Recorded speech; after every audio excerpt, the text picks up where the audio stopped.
Social Security. Now presents our group members. Aina, Fadin, Aliyah, Shakira and Daniil. Next, our topic learning outcomes. First and foremost, GB1_1_1, the meaning of economic security. Let's get started. Nature of economic security. What is the definition of economic security? Economic security, which is part of our total welfare, can be defined as a state of mind or sense of well-being by which an individual is relatively certain that he or she can satisfy basic needs and wants, both present and future. The phrase basic needs and wants refers to a person's desire for food, clothing, housing, medical care, and other necessities. When a person is relatively certain that both present and future needs and wants can be reasonably satisfied, then he or she may experience a sense of well-being.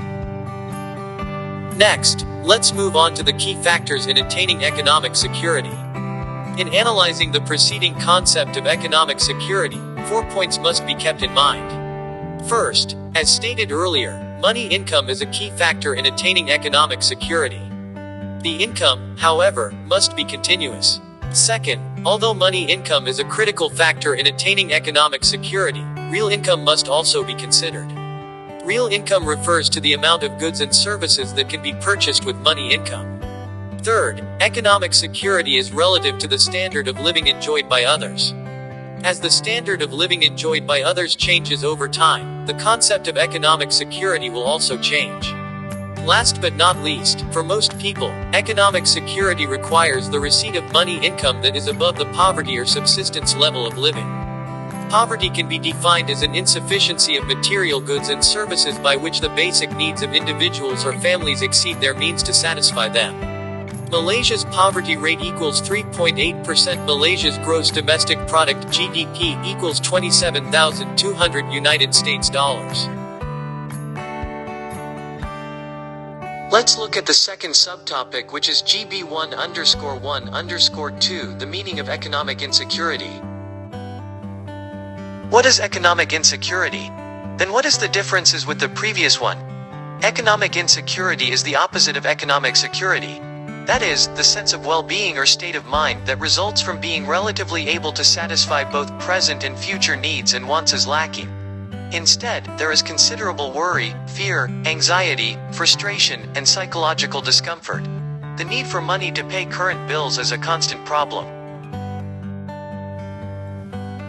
Economic insecurity may also be present if there is uncertainty concerning the continuation of future income. Thus, economic insecurity consists of one or more of the following: loss of income, additional expenses, insufficient income, and uncertainty of income. Firstly, what does loss of income mean? A worker may lose his or her money income or may experience erosion in real income over time because money wages fail to keep up with inflation. Regardless of whether the income loss is absolute or relative, economic insecurity is present when the worker's income is lost. Next, let's move to additional expenses. Economic insecurity can also result from additional expenses that exceed the worker's ability to pay, such as catastrophic medical bills. Third one is sufficient income. Economic insecurity is also present if a person is employed but earns an insufficient income. That is, total income during the year is less than the amount needed to satisfy necessities. Finally, uncertainty of income. Economic insecurity may also be present if employed workers are uncertain of the future continuation of their income. In the highly industrialized economy, a chronic fear of unemployment may create considerable fear and anxiety for workers because it threatens the feeling of economic security and well-being. Next topic is GB1_1_3, the major causes of economic insecurity. Firstly, premature death of the family head. Death of a family head with unfulfilled financial obligations. Premature death of the family head can cause economic insecurity because of the loss of earned income. Premature death, however, can cause economic insecurity only if the deceased individual has dependents to support or dies with unsatisfied financial obligations.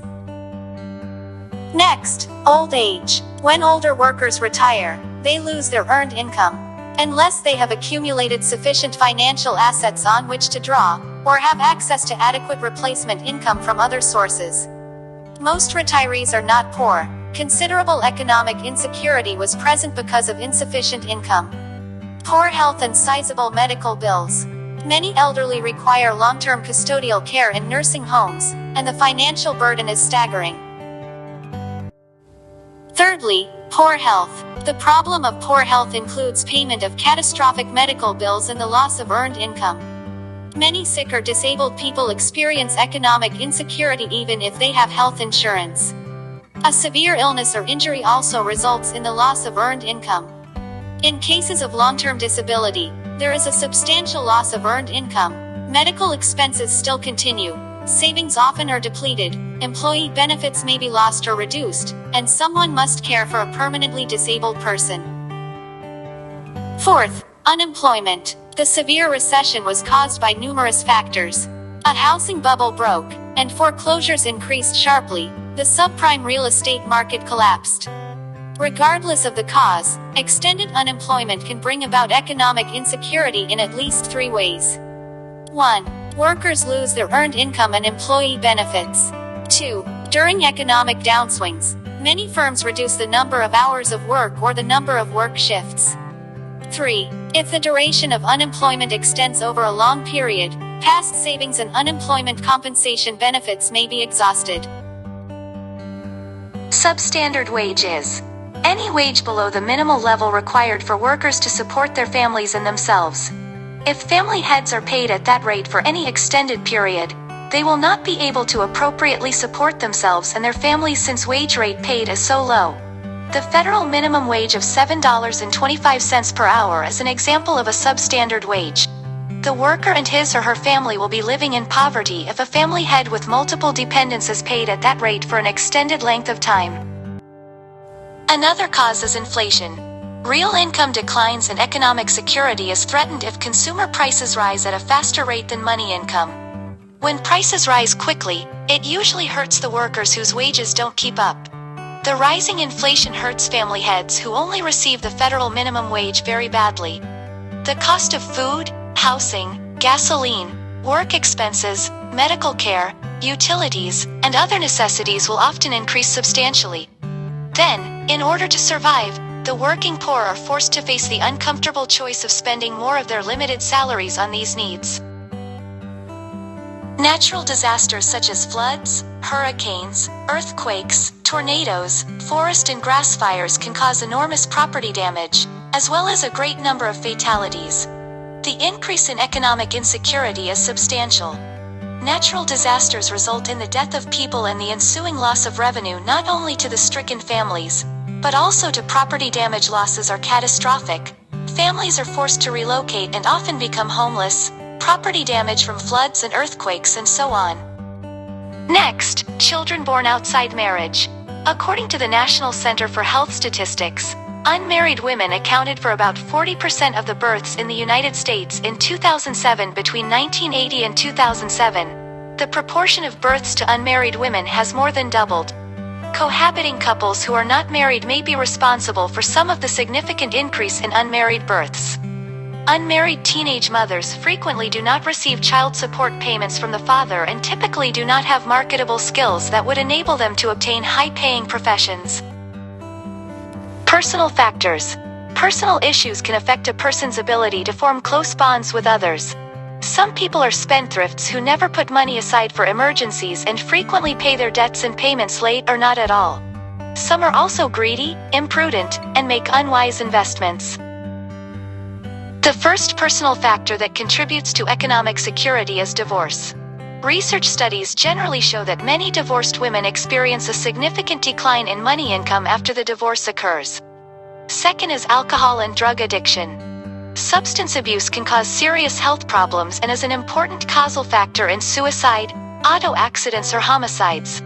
Next is gambling. Pathological gamblers often are deeply in debt and commit crimes of forgery, fraud, embezzlement, or theft. Domestic violence is a leading cause of injury to women. Bankruptcy has several factors, which are poor health, abuse of credit, housing market collapse, and foreclosures increased sharply, and unforeseen events. Next, we will be presenting the basic characteristics of the social insurance programs. First of all, what is the meaning of Social Security? Social Security is a program established by law that ensure individuals against the loss or interruption of their earned income and for certain expenditures arising from marriage, birth, or death. The concept of Social Security also includes family allowances that are provided by some countries for the support of children. Individual and families that have lost of income as a result of death, disability and old age, work-related injuries, unemployment, sickness and maternity will receive cash payments that at least partially replace the income. Programs that provide money like this are called as income maintenance programs. Some countries also finance direct services for hospitalization, medical care and rehabilitation. Hence, these programs are referred to as benefits in kind. In United States, Old Age, Survivors and Disability Income Program known as OASD is also called as Social Security. Therefore, the Social Security Administration has classified the income maintenance programs in different countries into three broad categories. First is employment-related programs. Second is universal program and third is means-tested program. For the employment-related programs, it is a social insurance programs that generally based eligibility for pensions and other periodic cash payments on the length of employment and self-employment. While, for work-related injuries and family allowances, eligibility is established based on an employment relationship. Next is the universal program. This program provides flat-rate cash benefits to citizens and residents. It has no consideration of income, employment or satisfaction of a means test. This program is financed by general revenues and benefits are paid to all persons that meet the residency requirement. Last one is the means-tested programs. This program establishes eligibility for benefits by measuring the individual's or family's financial resources against some standard measure, which is based on subsistence needs. Hence, applicants must meet a means test which they must show that their income or financial assets are below the standard of need established for the programs. Moving on to social insurance. What is the meaning of social insurance? Social insurance programs are part of the overall structure of Social Security, and these programs have distinct characteristics that distinguish them from other government programs. These are the general characteristics for social insurance programs. Firstly, it is not financed primarily out of the general revenues of government but are financed in large part by specific contributions. Next, rights to benefit is derived from or linked to the recipient's past contributions or coverage under the program. Usually, most programs are compulsory, which means certain categories of workers and employers are required by law to pay contributions and participate in the program. Moreover, eligibility requirements and benefits prescribed by statute. In order to be considered as social insurance, the program must meet all of the following conditions below. Coverage is compulsory by law in virtually all instances and the methods for determining is prescribed by law. A definite plan for financing the benefits that is designed to be adequate in terms of long-range considerations. The cost has to be borne primarily by contributions which is made by covered persons, their employers, or both. The plan is administered or at least supervised by government solely for its present or former employees. Last but not least, these are the example of social insurance programs. First is old age, survivors and disability insurance known as OASD are usually called as Social Security. Next, we have Medicare, unemployment compensation, workers' compensation, compulsory temporary disability insurance, railroad unemployment and temporary disability insurance. Last but not least, we have reached the final subtopic, GV1_1_5 major private and public programs that reduce economic insecurity. Numerous public and private techniques are used to reduce economic insecurity. It is aimed at preventing economic insecurity by reducing or eliminating its cause. The techniques consist of private economic security programs and public economic security plans.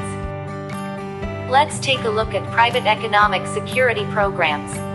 Savings can be accumulated for contingencies include individual retirement accounts (IRAs), which can provide additional income at retirement. The earnings of other family members may be available to offset the loss of earned income, such as the earnings of an employed spouse, and individuals may return to school to upgrade their work skills to obtain a higher paying job. Finally, financial assistance is often available from churches and private charity organizations. Individuals and families can receive protection against economic insecurity by purchasing life, health, homeowners, and auto insurance, as well as other types of individual insurance.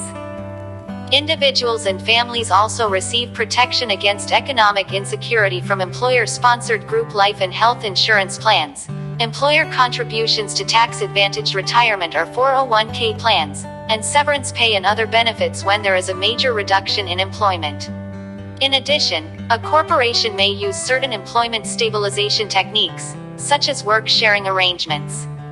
Finally, self-employed individuals have access to several retirement plans with favorable tax treatment. Moving on to public economic security programs. Those are the programs and techniques included which are social insurance, public assistance, selected federal legislation to reduce economic insecurity, government policies and other programs related.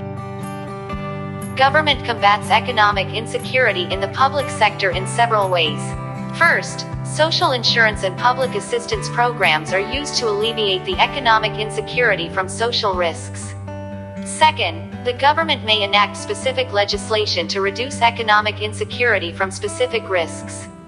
Lastly, government policies can be adopted to stabilize the economy and expand employment. That's it for this topic. These are our references. Thank you.